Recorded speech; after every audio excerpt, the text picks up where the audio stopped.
गुफ्तगू को ज़रा आगे ही बढ़ाते हैं। कामरान अरशद साहब चेयरमैन एप्टेमा है, वो भी हमारे साथ मौजूद हैं। अब चूँकि एक्सपोर्टर्स को रिलीफ मिला है तो अब टेक्सटाइल सबसे वो अहम सेक्टर है जो कि हमारी एक्सपोर्ट का 55 to 60% है। अब ये कैसे ग्रो करेगी, ये रिलीफ काफ़ी है भी या नहीं, ये भी इनसे पूछेंगे। सीनियर इनका पर्सन नादिया मिर्ज़ा भी हमें ज्वाइन कर चुकी हैं, आपको भी वेलकम करेंगे नादिया ट्रांसमिशन में। लेकिन कामरान साहब के पास जाने से पहले एक अहम स्टेटमेंट प्राइम मिनिस्टर का इस वक्त सामने आया है और वो इस जियो पोलिटिकल सिचुएशन पर है कि मशरक़ वस्ता की सूरत हाल पर प्राइम मिनिस्टर अब ये कहते हैं कि अमन मुआहदे को हतमी शक्ल देने का अमल बिल्कुल आखिरी मरहले में दाखिल हो चुका है और ईरान अमेरिका अमन मुआहदे के बहुत करीब हैं। प्राइम मिनिस्टर शहबाज शरीफ की जानिब से स्टेटमेंट सामने आया जब हम ये देख रहे हैं कि जियो पोलिटिकल सिचुएशन में इस वक्त बहुत ज़्यादा ज़रूरत है कि अब एक मुआहदा हो और ये सिचुएशन ख़त्म हो ताकि पाकिस्तान की इकॉनमी पर इस वक्त जो प्रेशर इस पूरी सूरत हाल का पड़ा है वो भी कुछ कम हो सके। ट्रांसमिशन पर ही वमान साहब, अब ये एक्सपोर्टर्स के लिए मुकम्मल तौर पर सुपर टैक्स को ख़त्म किया गया है, इससे कितना फ़ायदा हो सकेगा? जो आपकी कॉस्ट का एक इशू था कि कॉस्ट बहुत ज़्यादा है, एनर्जी टैरिफ बहुत ज़्यादा है, उस पर भी आज पोस्ट बजट प्रेस कॉन्फ्रेंस में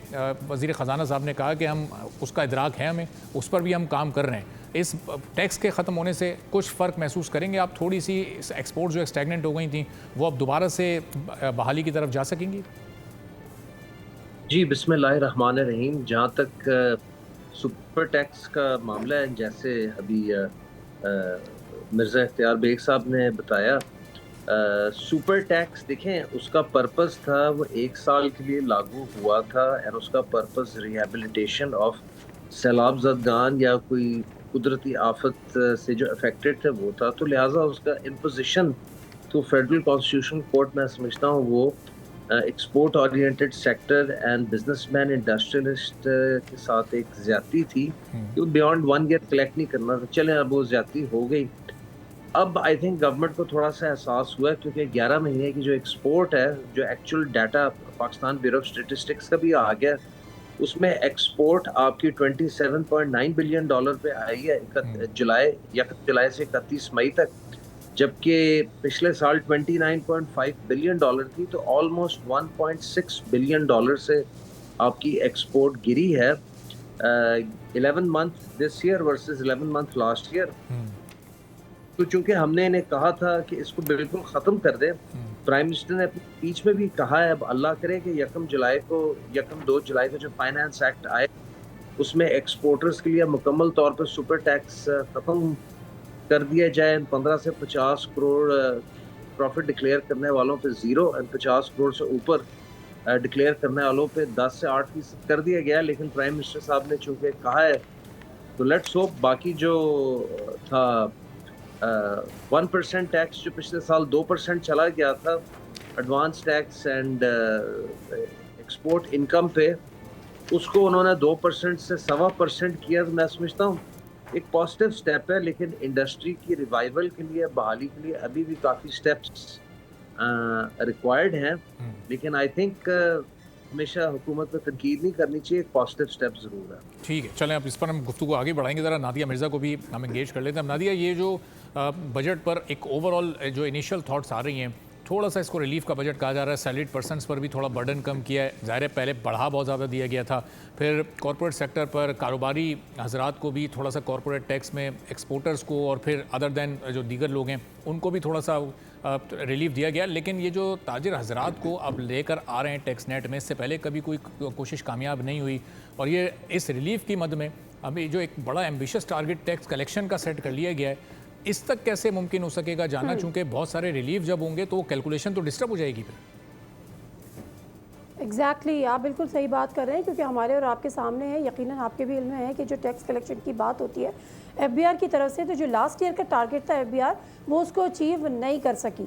और हमारे वज़रा बड़े बबांगे दोहल ये बात कहने लगे कि जी चूँकि अवाम टैक्स नहीं देती, लोग टैक्स नहीं देते, तो हम लेवी की मद में पैसे जमा कर रहे हैं। और जब IMF ने भी इस पर एतराज़ उठाया तो यही तौजीह दी गई कि जी ठीक है, हमारा टैक्स टारगेट अचीव नहीं हुआ तो हम लेवी की मद में जो पैसे इकट्ठे करेंगे उससे कर लेंगे। अब जो पिछला टारगेट था उससे हमने देखा कि टारगेट 14,131 बिलियन था और इस दफ़ा उस टारगेट को बढ़ा दिया गया है, 15,264 बिलियन कर दिया गया है। अब जो एफबीआर की परफॉर्मेंस है, कल भी जब हम ट्रांसमिशन कर रहे थे, कामरान साहब भी हमारे साथ थे, दीगर लोग, हसन बख्शी साहब और मियाँ जाहिद साहब, जो जितने भी लोग हमारे साथ थे वो सब के सब एफबीआर से तंग थे FBR के दकियानूसी निज़ाम से तंग थे, FBR की जितनी कॉम्प्लिकेशंस होती हैं उससे तंग थे। जब हम FBR की बात करते हैं तो मैं इकोनॉमिस्ट को सुन रही थी, उन्होंने कहा कि 90 to 95% जो टैक्स वसूली होती है वो तो ऑटो पे चल रही होती है, जो कि सैलरी क्लास है जिसने देना ही देना है। तो FBR की तो हमारे मुल्क में परफॉर्मेंस ये है। अब आपने एक दफ़ा फिर अगर इसका टारगेट बढ़ा दिया है तो हैव नो आइडिया कि ये टारगेट किस तरह से अचीव होगा। सेकेंडली आपने रिलीफ दिया है, there is no doubt salary class को वो बहुत ज़रूरी था। हर बजट में हम ये सुनते थे कि सैलरी क्लास पर जो इनकम टैक्स है उसमें इजाफा कर दिया जाता है, लेकिन इस दफ़ा थोड़ा बहुत रिलीफ दिया है। लेकिन डेफिनेटली अब ये भी हमें इसका भी इदराक है कि जो फिजिकल स्पेस है वो इस हुकूमत के पास ज़्यादा नहीं है। उसके बावजूद अगर ये रिलीफ मिला है तो ये कोई बुरा रिलीफ नहीं है। सबसे जो मेन टारगेट होगा FBR के आगे जो आपने बात की है वो ये है कि आपकी टैक्स बेस किस तरह से बढ़ेगी, टैक्स नेटवर्क आपका किस तरह से बढ़ेगा। हमारा मसला यही है कि हम टैक्स नेटवर्क नहीं बढ़ाते, जो ऑलरेडी पेड यानी टैक्स पेयर्स हैं उन पर मज़ीद टैक्सेस लगाते हैं। ये एक बहुत बड़ा इशू है। अब एक छोटी सी बात हम ये बात बार बार कर रहे होते हैं कि जी जो फाइलर है वो तो समझ में आता है, ये नॉन फाइलर की कैटेगरी क्या होती है। दुनिया भर में अगर कोई टैक्स अपना फाइल नहीं करता और वो फाइल नहीं है, जो परचेज कर लेगा उसका सारा डेटा आपके पास आ जाता है, उसके बाद आप उसको टैक्स नेटवर्क में लेकर आ जाए। तो मेरा अगर ये वाली एक सेकंड थॉट है तो एक अलग बात है, अदरवाइज़ ये दुनिया भर में इसको क्राइम समझा जाता है और हमारे यहाँ ये नहीं है। एक और चीज़ जो कि बहुत इंपॉर्टेंट है, जब आप टैक्स नेटवर्क की बात करते हैं और बढ़ाने की बात करते हैं टैक्स बेस की, हम हर बजट में मिस करते हैं। IMF ने भी इसकी ज़रूरत पर जोर दिया था, वो है एग्रीकल्चर इनकम पर टैक्स। जब हम एग्रीकल्चर टैक्स कहते हैं, लोग कहते हैं फसलें तबाह, अरे भाई फसलों की बात ही नहीं हो रही। आप एक स्लैब रखें लाइक वाइज, जैसे आपने सैलरी क्लास के लिए स्लैब रखे हुए हैं कि इतने, अगर बिल्कुल इनिशियल पे आप उसका 0% कर रहे हैं, ग्रेजुअली उसको बढ़ा रहे हैं और वो स्लैब में कर रहे हैं। सही। इसी तरह से आप एग्रीकल्चर इनकम पर टैक्स क्यों नहीं लगता, ये एक बहुत बड़ा होगा और इससे भी फ़र्क होगा। लेकिन उसकी मसला क्या है कि वो सारी एलीट क्लास और जो असेंबलीज में बैठी हुई है वो उसको डिनाई करती है। तो ये कुछ चीज़ें हैं। सब्सक्राइब करें और बेल दबाएं ताकि कोई खबर रह न जाए।